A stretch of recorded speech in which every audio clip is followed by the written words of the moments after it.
Сәлеметсіздер ме оқушылар? Бүгінгі біздің сабағымыздың тақырыбы сүтті қыз торты. Смарт мақсат сүтті қыз тортын дайындау, безендіру және ұсыну. Торттар бұл көлемді салмақтарымен, күрделі безендірумен және әртүрлілігімен ерекшеленетін кондитерлік бұйым. Торттар рецептураға байланысты бисквитті, үгілмелі, қатпарлы, қайнатылған, қантты, ақуызды сынғыш, бадам жаңғақты болып бөлінеді. Бисквитті жартылай фабрикат. Өте сәнді құрылымымен, жұмсақ консистенциясымен сипатталады. Қант пен жұмыртқаны шайқау және ұнмен араластыру жолымен дайындалады. Дайын бисквит қамыры қабаттар немесе шағын шелпектер түрінде пісіріледі.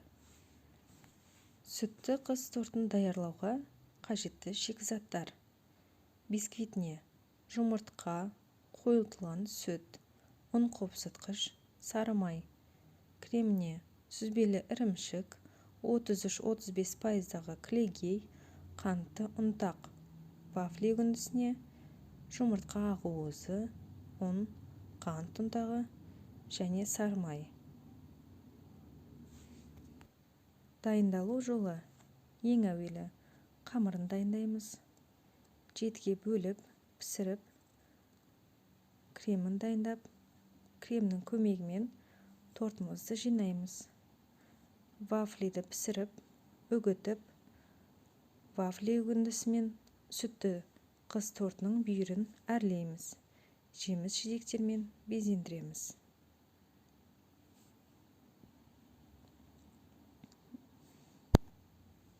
Бағалау критерийі: егер сіздің тортыңыздың сыртқы түрі дөңгелек, бисквит шелпектері күймеген, қалыңдығы біркелкі, крем шелпектерінің арасында біркелкі жағылған болса, онда сіз 5 деген бағаны аласыз.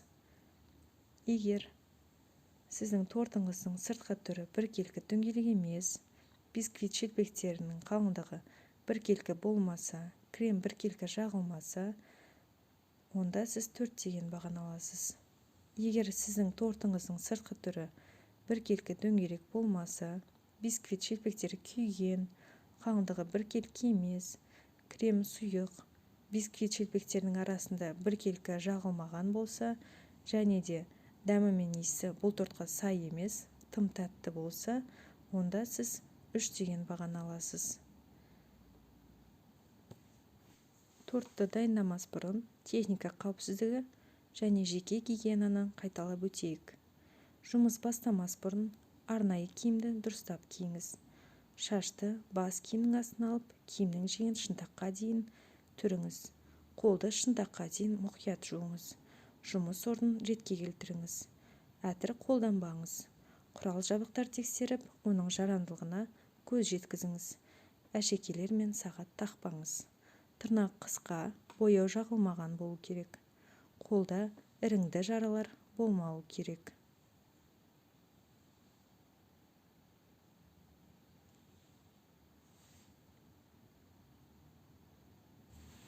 Сүтті қыз тортын даярлауға керекті құрал-жабдықтар: араластыратын ыдыс, миксер, силикон қалақшасы, үлкен қасық және тұмша пеш. Бисквит шелпектеріне керекті шикізаттар: 2 жұмыртқа, 190 грамм ұн, 330 грамм қойылтылған сүт, 80 грамм сары май, 10 грамм ұн қопсытқыш. 2 жұмыртқаны алып, ыдысқа саламыз. Оның үстіне қойылтылған сүтімізді құямыз. Миксермен мұқият араластырамыз.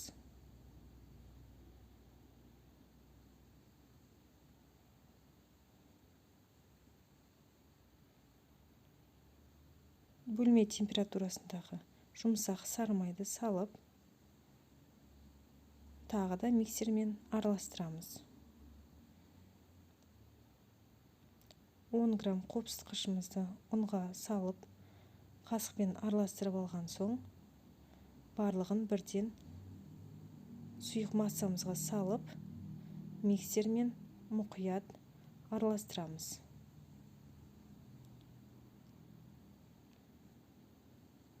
Қамырымыз осындай қоймалжың болу қажет. Пергамент қағазына 22 см диаметрдегі шеңберді сызып аламыз. Одан кейін қамырымыздан 2 ас қасық мөлшерде салып шығамыз.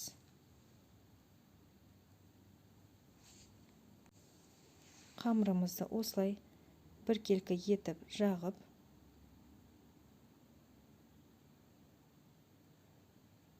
ысып тұрған пеште 180 градуста 5-6 минут аралығында пісіреміз.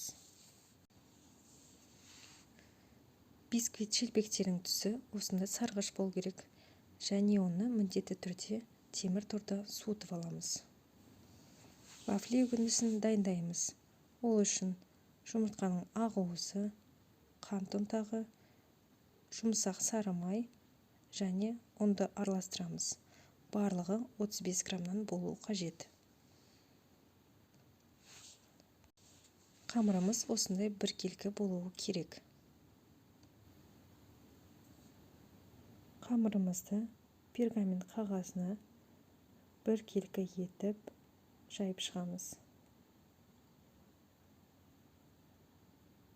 Жұп-жұқа болуы қажет.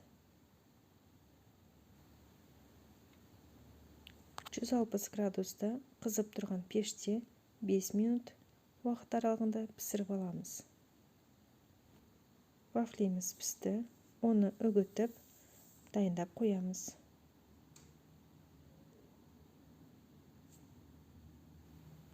Кремге қажетті шикізаттар: 750 грамм клейгей, 150 грамм қант ұнтағы және 300 грамм сүзбелі ірімшік қажет. Миксермен араластырамыз.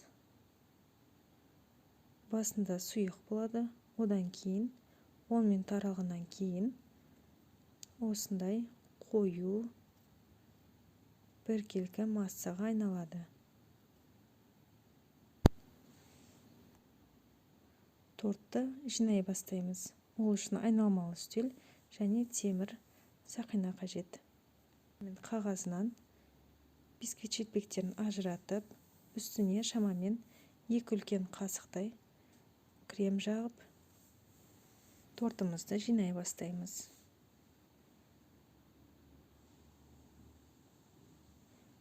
Креміміз біркелкі жағылуы қажет.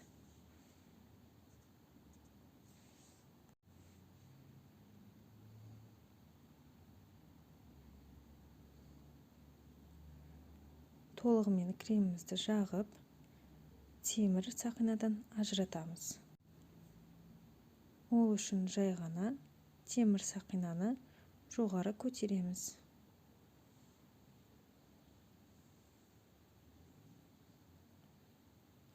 Қалған кремімізді торттың шетіне және үстіне жағып,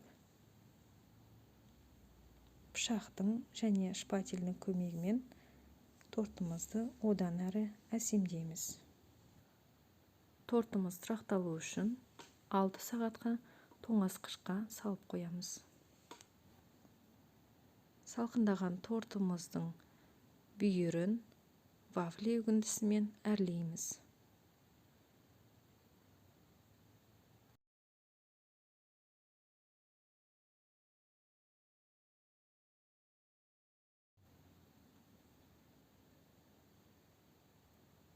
Қалған кремімізбен торттың бетін безендіреміз.